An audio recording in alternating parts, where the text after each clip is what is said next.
Boa noite a todos.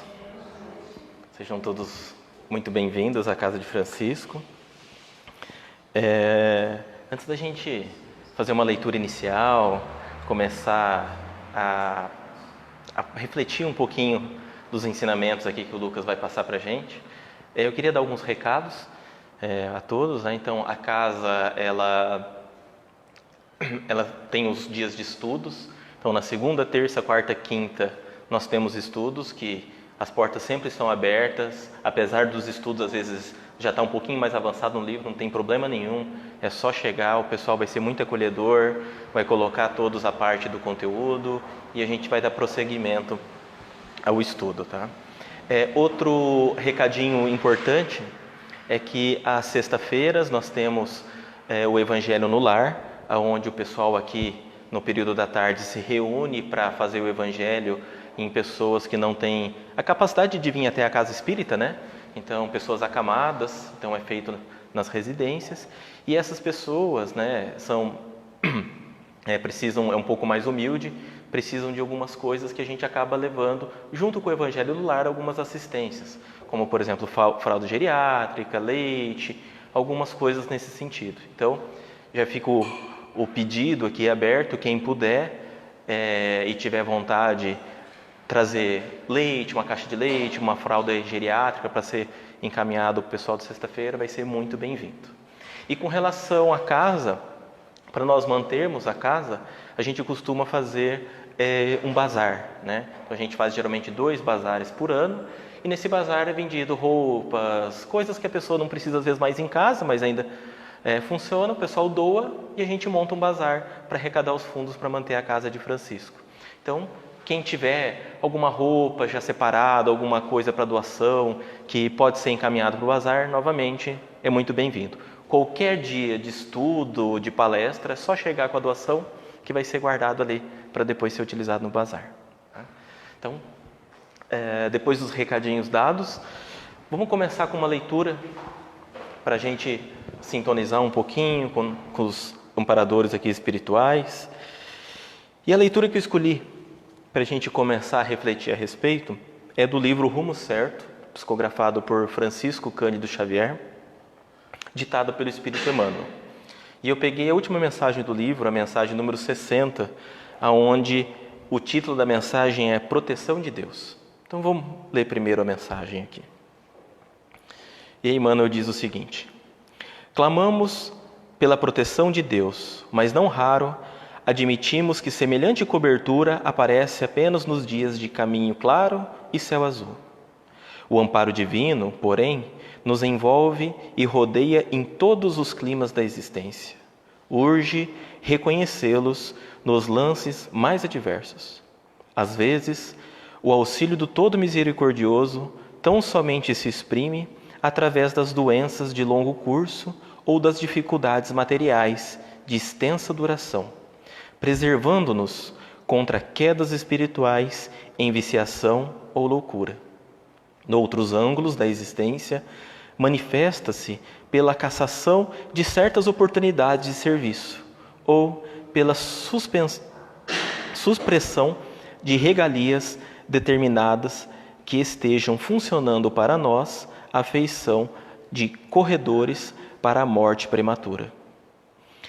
Proteção de Deus, por isso mesmo, é também o sonho que não se realiza, a esperança adiada, o ideal insatisfeito, a prova repentina ou o transe aflitivo que nos colhe de assalto. Encontra-se no amor de nossos companheiros, na assistência de benfeitores abnegados, na dedicação dos amigos ou no caminho dos familiares, mas igualmente na crítica dos adversários, no tempo de solidão, na separação entre entes queridos ou nos dias cinzentos de angústia em que as nuvens de lágrima se nos represam nos olhos. Isso ocorre porque a vida é aprimoramento incessante, até o dia da perfeição, e todos nós com frequência necessitamos do martelo do sofrimento e do esmeril do obstáculo, para que se nos despoje do espírito os envoltórios inferiores. Pensa nisso, e toda vez que te sacrifiques ou lutes de consciência tranquila, ou toda vez que te afliges e choras sem a sombra da culpa, regozija-te e espera o melhor, porque a dor, tanto quanto a alegria, são recursos da proteção de Deus, impulsionando-te o coração para a luz das bênçãos eternas. Então essa mensagem que Emmanuel nos coloca, nos fala bastante desse sofrimento, dessas dificuldades que a gente enfrenta todos os dias e muitas das vezes acabamos reclamando delas. Por que estamos passando por isso?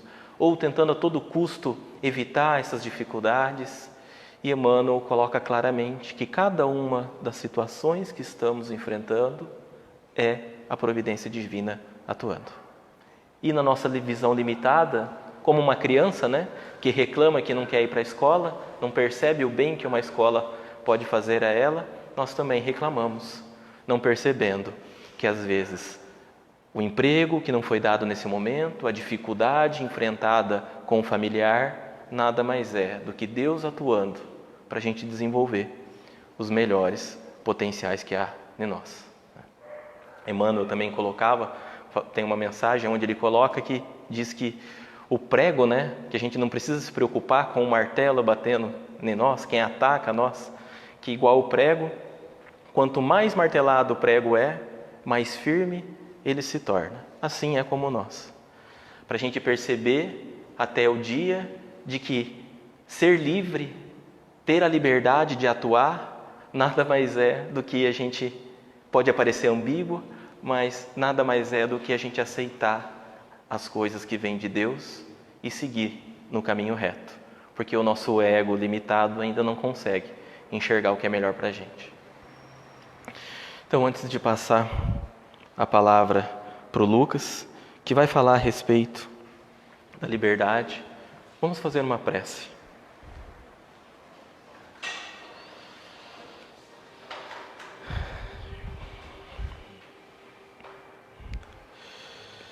Vamos agradecer a Deus, aos nossos amigos espirituais, ao nosso mentor, por tudo aquilo que temos, pelo dia de hoje, pelo nosso corpo, com saúde ou sem saúde, porque Ele nada mais nos exprime, nos indica o caminho certo a repercorrer. Muito obrigado, Deus, a tudo que coloca no nosso caminho, a cada um dos nossos familiares, mesmo aqueles mais difíceis, porque sabemos da necessidade de estarmos perto para transformar qualquer dificuldade ou amargor no simples amor e no perdão. Que nessa caminhada divina percebamos que para ter mais liberdade, precisamos seguir mais no caminho da verdade, do amor e da justiça. Nos ajude, Pai, a enxergar com olhos melhores cada uma de nossas provas, para que tenhamos o coração mais tranquilo e não ataquemos quem estiver ao nosso lado. Muito obrigado. Agora eu passo a palavra para o nosso restante.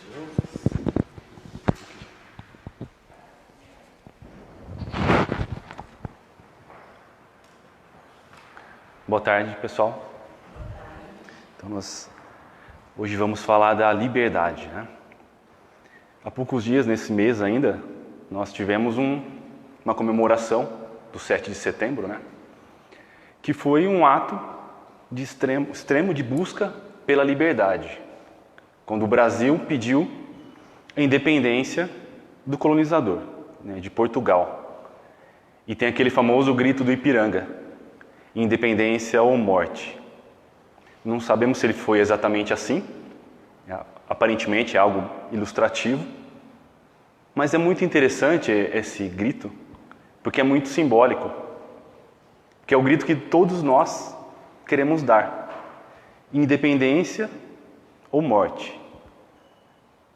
Só vale a pena viver se eu tiver independência, se eu tiver liberdade. Sem a liberdade, não vale a pena viver. Isso é inerente tanto ao homem quanto aos animais. É comum nós vermos animais silvestres, né, que estão acostumados a viverem livres na selva. Quando você captura, porque você acha bonito, coloca num cativeiro, cria em casa para você ver aquela beleza dele sempre, ele não tem mais aquela alegria, aquela vivacidade de quando ele está no ambiente natural dele, porque ele foi privado da liberdade. E em muitos casos é comum a gente ver o animal definhando, entristecendo e acaba morrendo por não sentir prazer na vida.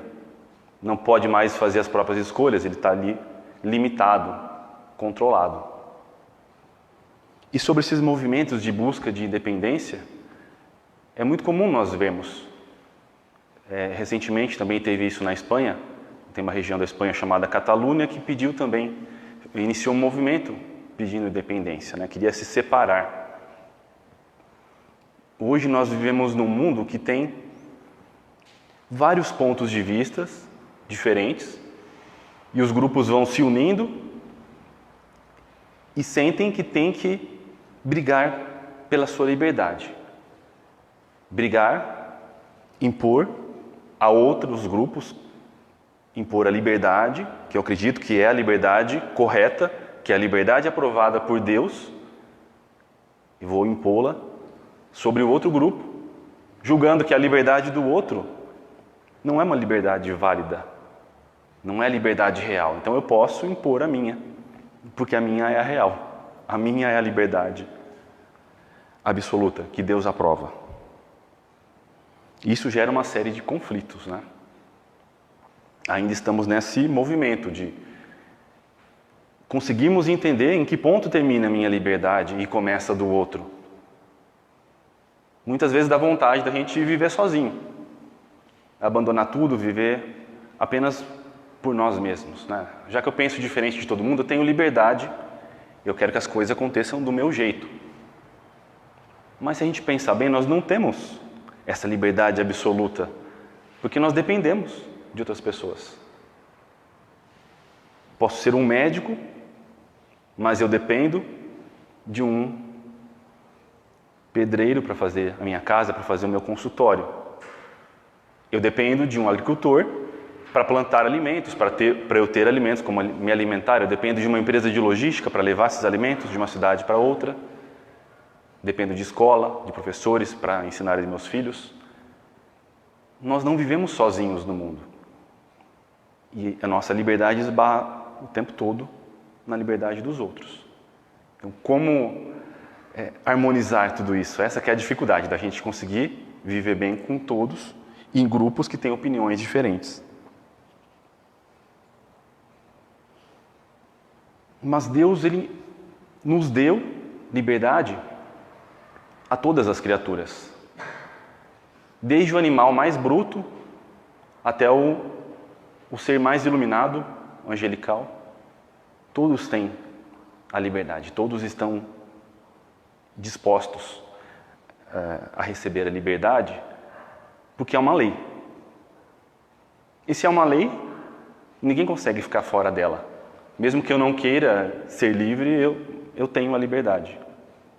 Nós não conseguimos fugir dela. É uma lei em que todos estão sujeitos. O que acontece, a gente às vezes vê criaturas, né, outros seres, colegas nossos, passando por limitações que parece que foi tirada a liberdade dele. Sofre algum acidente que fica tetraplégico, por exemplo, não consegue mais se mexer. Perdeu completamente a liberdade? Não. Ele está temporariamente passando por uma situação de limitação, com certeza, para aprender alguma coisa, para tirar algum proveito daquilo.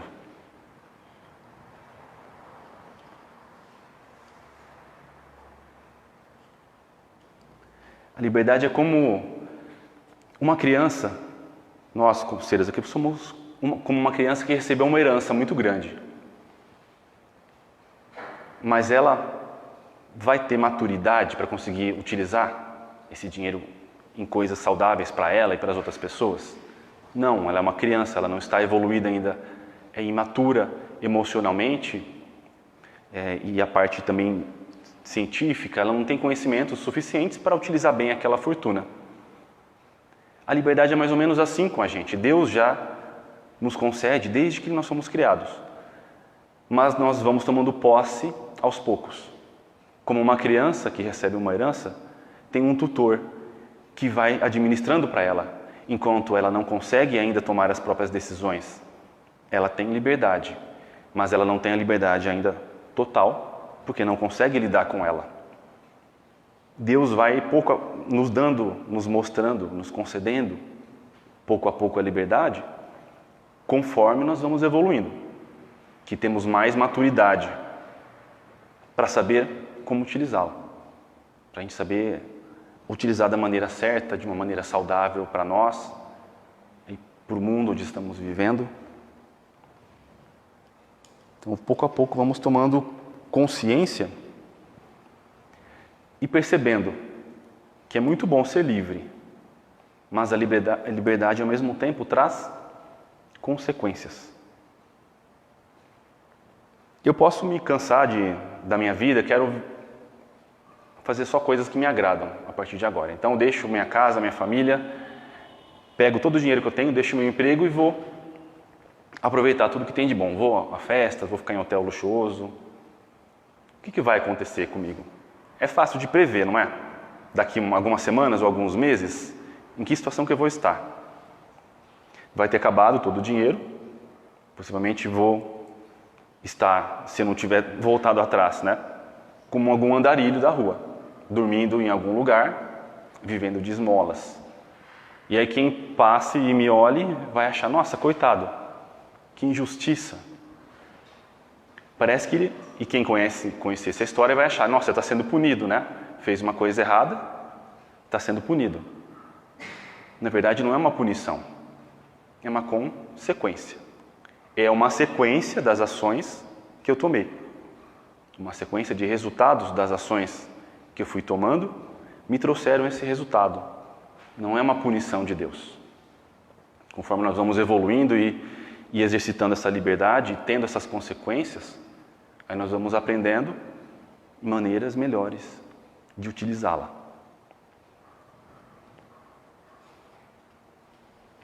E se o resultado não é tão bom quanto eu esperava? Não cheguei na situação que eu achei que fosse chegar, não estou contente com a situação em que eu cheguei, exercitando a minha liberdade. Tem uma notícia boa, que eu posso mudar as minhas escolhas. Tenho liberdade para isso também. Não gostei do resultado? Eu posso mudar as minhas escolhas, tomar outras atitudes e chegar numa situação que tenha resultados melhores.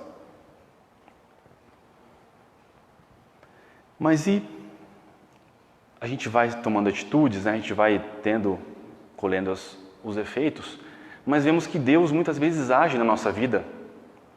Você tenta ir para um certo setor, por exemplo, de profissional, e parece que a vida não flui naquele caminho que você está buscando, você está se esforçando, e acaba sempre te jogando para um outro caminho. E a gente parece que não está conseguindo exercitar a liberdade, porque eu estou indo tanto naquilo que eu quero, que eu acho que vai me fazer feliz, mas tudo que acontece para ir para aquele lugar parece que dá errado, e a vida me joga para um outro. É que Deus dá a liberdade, mas Ele vai também dando alguns toques na nossa vida para nos jogar para o caminho que nós precisamos aprender naquele momento, precisamos desenvolver naquele momento, as habilidades que nós precisamos desenvolver. Eu pensei, para ilustrar um pouco melhor isso, como você tem filhos e vai num restaurante que tem aqueles plays, né? Tem a área kids lá, que para os pais é uma maravilha aquilo, né? Você consegue conversar com seu marido, com a sua esposa, mas você não tira o olho da criança. Ela fica lá, geralmente esses espaços têm vidro ou são abertos que você consegue ver a criança lá brincando. Você deu a liberdade para ela, porque a partir de uma certa idade fica muito chato ficar na mesa com os pais, né? Então você deu uma liberdade, mas fica de olho lá, olhando como que a criança está usando essa liberdade. E se você vê que ela está correndo muito risco, que ela vai cair, que ela pode se machucar a sério, aí o pai e a mãe vão lá e agem, e interferem.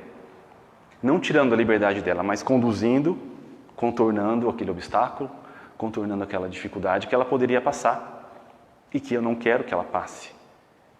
E Deus, como nos ama, muitas vezes Ele toma essas atitudes que às vezes vêm disfarçadas de problemas, de dificuldades, mas é a mão de Deus nos puxando para um outro caminho ou nos induzindo a mudar a nossa postura.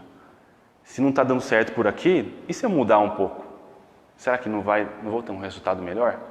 Não vou conseguir ter mais alegria na minha vida se eu entender essa dificuldade aqui?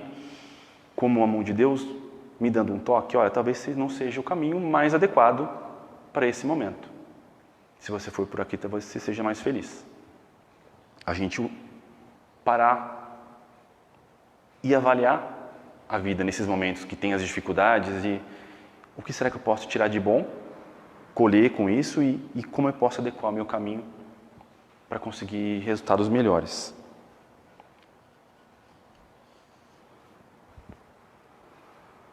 A liberdade não é absoluta, né? Como nós estávamos falando, que tem outras pessoas envolvidas. Então, não posso exercitar completamente a minha liberdade. Se eu estou em um grupo, tudo eu tenho que negociar. As coisas mais simples.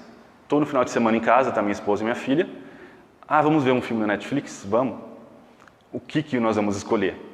Eu vou querer ver um filme de ação, a minha esposa quer ver um filme de drama, a minha filha quer ver um desenho. É sempre assim.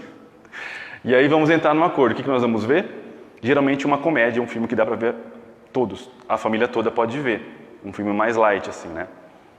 Então a gente tem a liberdade? Tem. Eu posso escolher impor lá o filme que eu quero? Tem. Mas isso vai comprometer todo o relacionamento. Eu vou acabar vendo sozinho, elas vão fazer outra coisa, e igual eu não vou desfrutar com tanto prazer aquilo. Então, para a gente conseguir viver em sociedade, o tempo todo a nossa liberdade tem que ser negociada, tem que ser flexibilizada. A gente puxa para lá, puxa para cá, para adequar a liberdade do outro.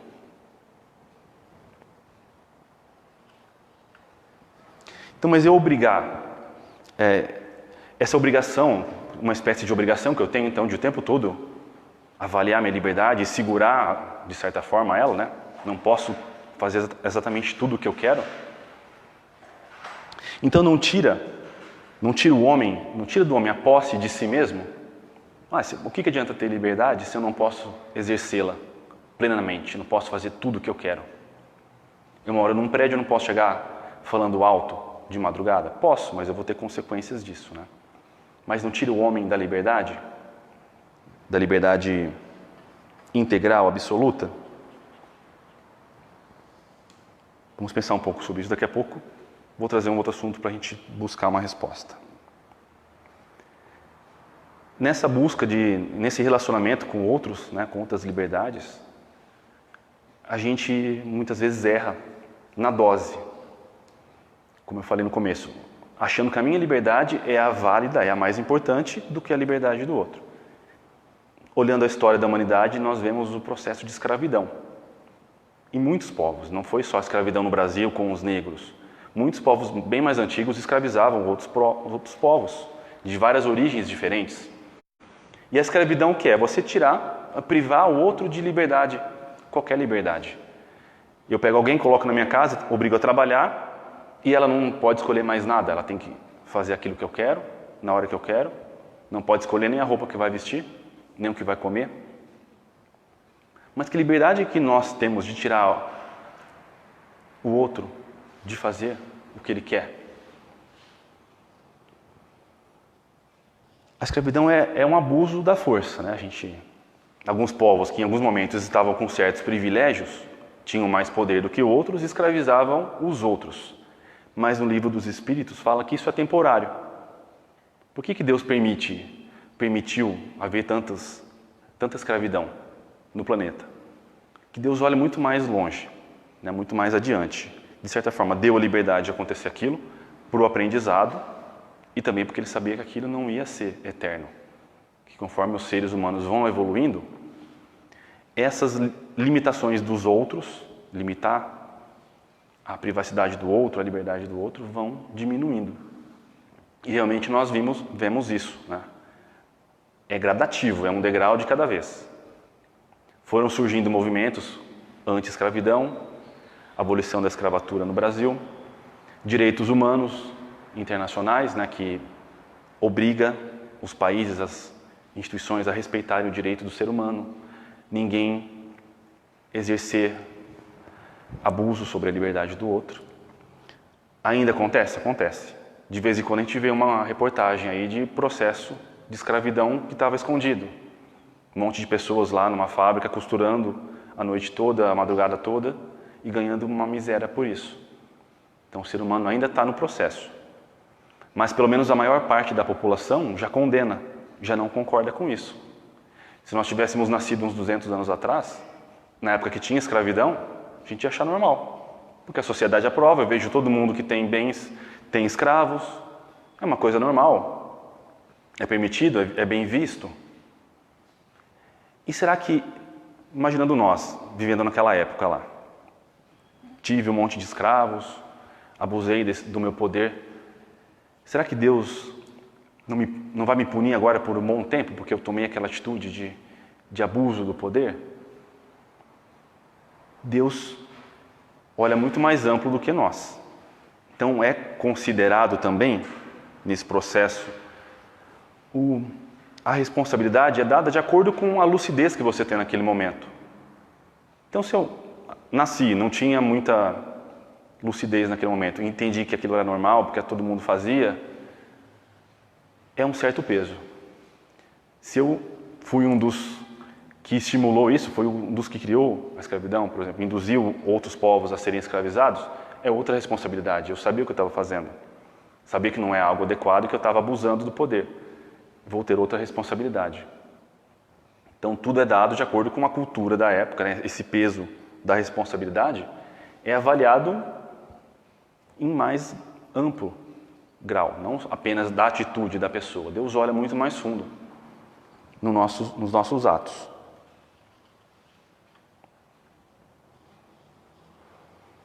Então, até tirei uma frase aqui do Livro dos Espíritos. A responsabilidade do mal é relativa à compreensão que o homem tem, que o homem disponha do mal naquele momento. Se eu estou fazendo sabendo o que eu estou fazendo, eu tenho a minha consciência me pune, não é que Deus me pune. Eu sei que eu estou fazendo errado, então eu quero me punir.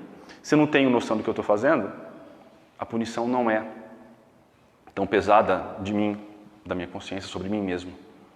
Como já foi muito citado, aqueles povos isolados, aqueles povos indígenas, que quando nascia uma criança com alguma deformidade, eles sacrificavam. Eles não estavam fazendo porque eram perversos, porque queriam ter prazer com a morte de uma criança, mas eles entendiam que, meio que instintivamente, né? Se passasse aquela característica lá de limitação física para os outros, eles não tinham como cuidar daquilo, não tinham hospitais, não tinham estruturas, não tinham equipamentos para dar uma vida confortável para aquele ser. Então, instintivamente, eles tiravam a vida do ser. Mas hoje, numa sociedade muito mais estruturada, isso é muito mais condenável, porque a gente tem meios de suprir aquela vida. E o indígena não estaria fazendo isso, mas sem essa consciência plena, né?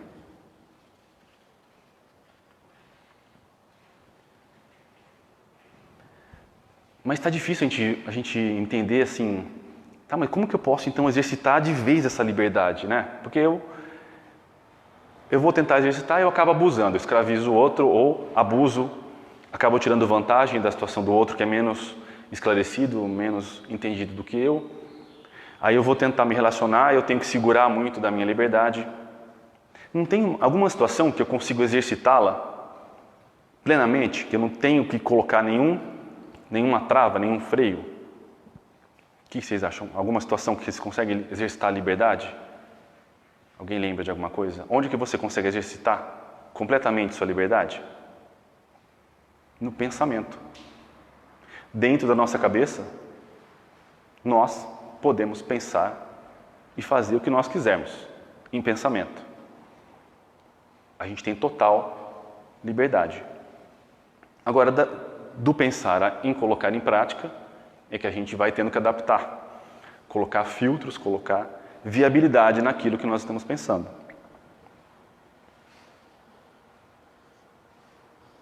E aí nós entramos num outro impasse. Se eu tenho liberdade no meu pensamento e o outro também, como que eu vou poder obrigar o outro a pensar igual a mim? A gente não se dá conta, mas a gente quer isso o tempo todo, né? Porque nós nos sentimos mais confortáveis com pessoas que pensam parecido com a gente, que têm os mesmos gostos por restaurantes, por comidas, por filmes, por tudo. É mais fácil conversar, parece que a gente se sente mais seguro em estar próximo a essas pessoas que pensam como nós do que pessoas que pensam de forma diferente. E a gente acaba condenando o outro porque pensa de outra forma, porque age de outra forma. Mas ele tem a mesma liberdade que nós, dentro do pensamento. É a liberdade de consciência, que todos nós temos direito a ela. E obrigar o outro a pensar como eu, ou pelo menos a agir de acordo com o que eu acho que é o correto, torna o outro hipócrita. Hipócrita é a pessoa que age diferente do que ela pensa. Ela acredita que o correto é fazer de uma forma, mas ela faz de outra. Então a gente chama isso de hipocrisia. Como que eu vou obrigar ela então a agir diferente do que ela pensa? Mesmo com pequenas coisas, tá? Como algum parente que crie os filhos de uma certa forma que você condena, e a gente quer induzir o outro, não, mas você está criando errado essa criança. A educação correta é isso, você tem que ensinar isso para ela tem que fazer essas coisas. Mas ele tem a mesma liberdade de achar o que é correto para o filho dele como nós temos. Se ele fizer o que eu penso que é correto só porque eu estou exigindo, estou obrigando, ele não está sendo verdadeiro com a consciência dele. E a liberdade de consciência, os Espíritos falam no Livro dos Espíritos, caracteriza a verdadeira evolução, a verdadeira civilização, o progresso. Você quer ver se uma sociedade progrediu bastante, tem um nível elevado de progresso? Você observe como que aqueles seres respeitam entre si a liberdade de consciência. Aí, se nós começarmos a olhar os países, a gente vê que tem países que são muito mais evoluídos do que nós nisso. Você vê países que permitem muito mais a liberdade de comportamentos, a liberdade de posturas sociais, posturas científicas, enquanto aqui no Brasil a gente condena ainda muita coisa. A evolução vai acontecendo diferente em vários pontos do planeta, mas você percebe quem está mais evoluído, quanto mais aqueles seres, aquela população respeita a opinião alheia. Aí eu peguei a questão 838 e trouxe ela completa, que ela está bem interessante. Ela diz assim: será respeitável toda e qualquer crença, ainda quanto notoriamente falsa? Então você vê que uma crença é falsa. Você tem que respeitá-la mesmo assim? Aí a resposta: toda crença é respeitável, quando sincera e conduza à prática do bem. Então é necessário a gente olhar muito mais do que o ato em si e do que a crença em si. É necessário olhar ao que é que ela está conduzindo. Ela está conduzindo ao bem? Ela está conduzindo ao mal? De qualquer forma, ela tem que ser respeitada. Mas principalmente quando ela conduza ao bem. Porque Deus olha muito o efeito que aquilo está causando, né? Como tem aquele ditado, que Deus escreve certo por linhas tortas. Ele deixa acontecer a situação de dificuldade, de problema, que parece que é uma linha torta na vida da gente. Mas por que ele escreve certo? Porque ele vê o efeito que aquilo está dando. Que quando você vê a situação, parece que foi injusto, parece que foi um absurdo. Mas depois de um tempo, quando passou, quando você já resolveu, e olha ao que aquilo te levou, você vê que realmente foi bom. O efeito foi bom.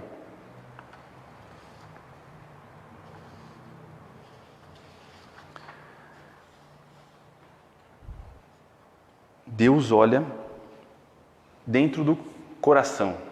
Então, ele olha o sentimento, a intenção com aquela atitude, e não apenas a atitude. Ele não sai com uma cartilha, com um checklist olhando. Ele fez isso, é condenável. Fez aquilo, é condenável. Isso aqui é certo. Ele olha, a visão dele é muito mais ampla do que a nossa. A gente que sai assim olhando e condenando, julgando as coisas, né?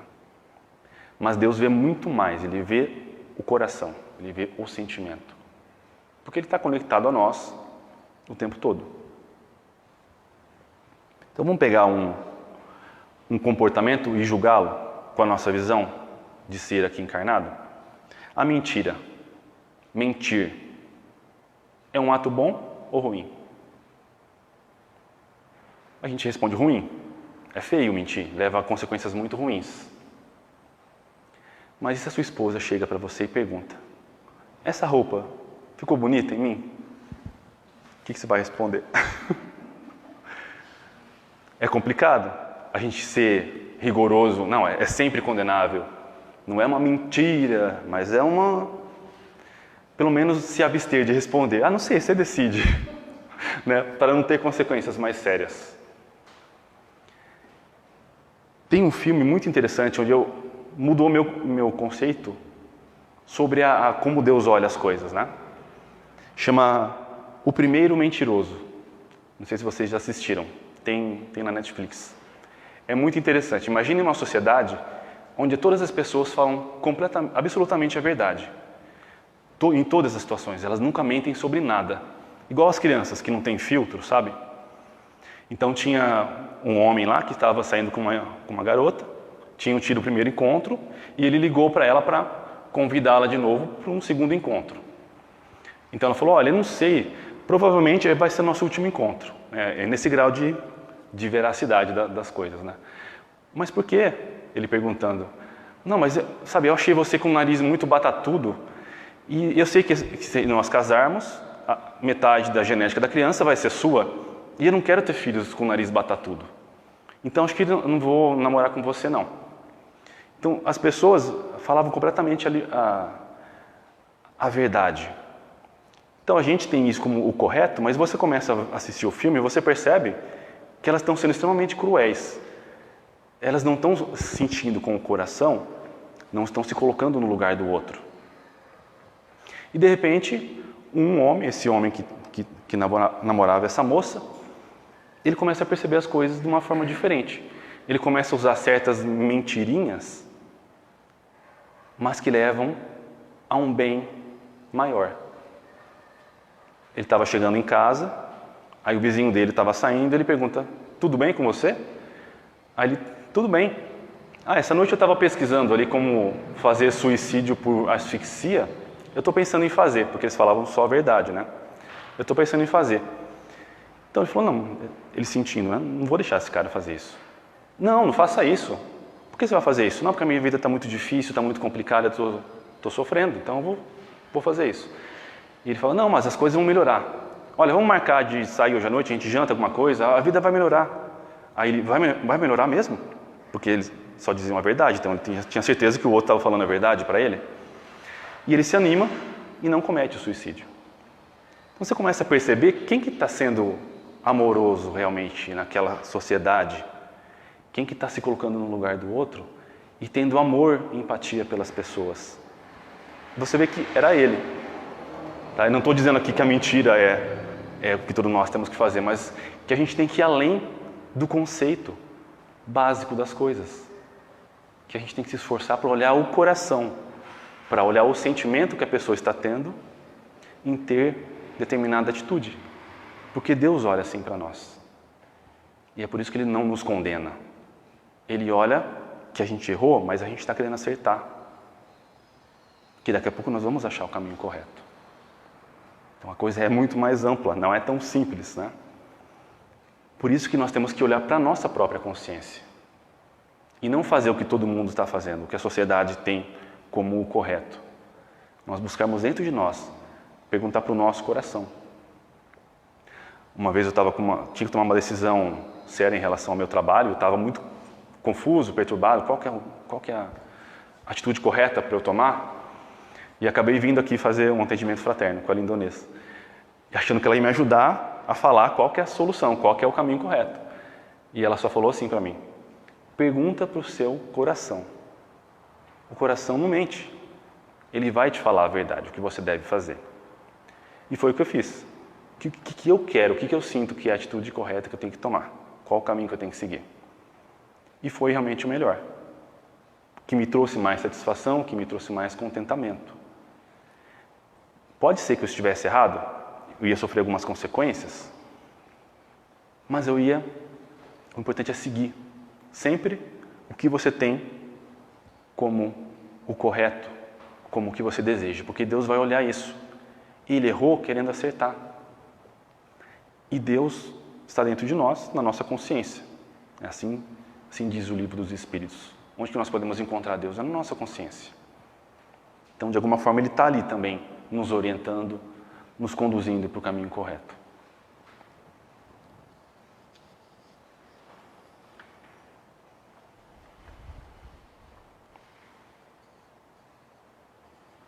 E nessa questão de respeitar, né, a postura do outro, o pensamento do outro, como será que nós nos comportamos? A gente olha assim as coisas grandes, mas olhando as coisas pequenas da nossa vida, né? Como que a gente se comporta numa reunião de trabalho quando as pessoas que estão ali pensam diferente de nós? Eu quero resolver a coisa dessa forma, eu vejo que é o melhor, e o outro tem outra visão. Como que eu me comporto? Quero impor o meu, porque o meu é o correto, ou vamos entrar então no meio termo? Para a empresa é bom isso, ter pessoas que trabalham de formas diferentes e com opiniões diferentes. Porque a empresa acaba tendo visões diferentes do mesmo ponto e tomando uma atitude que atenda uma média, que atenda as duas situações ali, ou as três, o que seja. Mas a empresa cresce com isso. E nós crescemos também em família, tendo pessoas que têm opiniões diferentes. Porque uma é mais pessimista, mas na verdade ela está trazendo os riscos que podem ser reais. A outra é mais otimista, mas se nós formos apenas otimistas, a gente não vai considerar os riscos e podemos ter uma consequência ruim depois. Nós olhando as duas pontas, os dois pontos de vista e sendo médio naquilo ali, nós temos mais chance de ter sucesso. Porque estamos olhando uma abordagem mais completa, né? Mais pontos de vista. Vou trazer mais uma questão aqui, a 841. Para respeitar a liberdade de consciência, dever-se-á deixar que se propaguem doutrinas perniciosas ou poder-se-á sem atentar contra aquela liberdade dos outros, né? Procurar trazer ao caminho da verdade os que transviaram obedecendo a falsos princípios. Então, ela está perguntando, você percebe que um ensinamento, um comportamento é ruim? É condenável você forçar essa pessoa para ir para outro caminho, que você acha que é o caminho melhor para ela, o caminho do bem? Nós podemos intervir quando está vendo que a pessoa está fazendo algo que vai ser ruim para ela? Aí a resposta é certamente que vocês podem e até devem ensinar outro caminho. Mas não adianta usar a força para isso. Obrigar a outra pessoa à força, na marra, a fazer o que você acha que é o correto. Sigam o exemplo de Jesus. Que Jesus usava a brandura e a persuasão. E lendo sobre Jesus nós percebemos isso, que ele não obrigava, ele não agredia nenhuma consciência. Ele falava com brandura, ele exemplificava e deixava a pessoa na liberdade dela de fazer ou não o que ele está orientando. Tanto que nós demoramos muitos séculos, né, milênios, para começar a colocar em prática algumas coisas e não conseguimos completamente ainda colocar todos os ensinamentos de Jesus em prática. Mas conforme a gente vai evoluindo, nossa mente se ampliando, nosso entendimento aumentando, nós percebemos que ele tinha razão, que a melhor forma de conduzir em certas situações é daquela forma que Jesus ensinou, com ponderação, com tranquilidade, mas agindo com o amor. Não o amor de ficar abraçando todo mundo, mas o amor de comportamento, de respeitar a opinião do outro, de entender que o outro tem um momento dele de mudar, de evoluir, e nós seguimos no nosso. Então eles terminam a resposta, né, dizendo que a convicção não se impõe. E é verdade, você pode obrigar alguém a fazer algo, mas você não consegue introduzir na mente dela e no coração a convicção de que aquele é o melhor caminho. Ela pode até fazer para te agradar, mas ela não vai introjetar nela se ela não acreditar que é o correto. Se Jesus nos permite nós irmos no nosso tempo, absorvendo esses conceitos, quem somos nós para não aceitar o tempo dos outros? E Deus, que está acima de tudo isso, como naquela história do filho pródigo, né? Que é essa simbologia, Deus, o Pai, deixou o filho ir e fazer o que ele quisesse da vida dele e apenas aguardou. E quando ele tinha gastado todas as energias, tudo que ele tinha, ele retornou humilhado, né? Triste, decepcionado, e o Pai recebe ele com uma festa. Esse é o sentimento de Deus quando a gente retoma o caminho do bem. Quando nós percebemos que erramos, que devemos seguir por um outro caminho, o sentimento dele não é de ira e de querer punir, é um sentimento de alegria, de amor, por nós termos voltado a nos conectar a ele. É um sentimento de festa. Então, que todos nós possamos seguir nessa caminhada, exercitando a nossa liberdade e cada vez mais tendo consciência de qual a melhor forma de utilizá-la para o nosso bem e para o bem daqueles que estão junto com a gente nessa caminhada. Muito obrigado pela atenção de todos. Vamos encerrar com uma prece e em seguida vamos ser direcionados ao passe.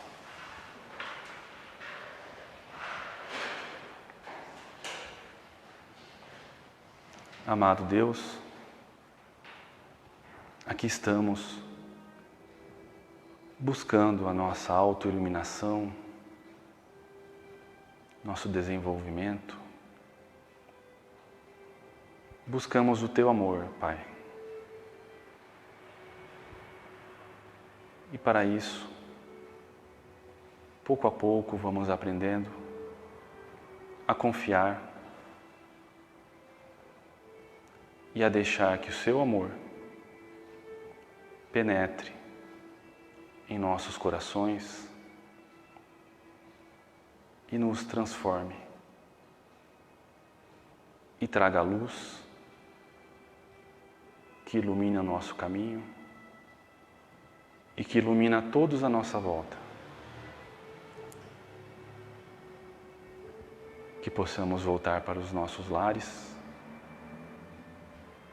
carregados com esta luz, com este amor, e que nas situações de dificuldade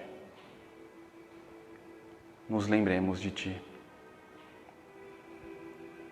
que estás conosco, que nunca estamos sozinhos. Que assim seja.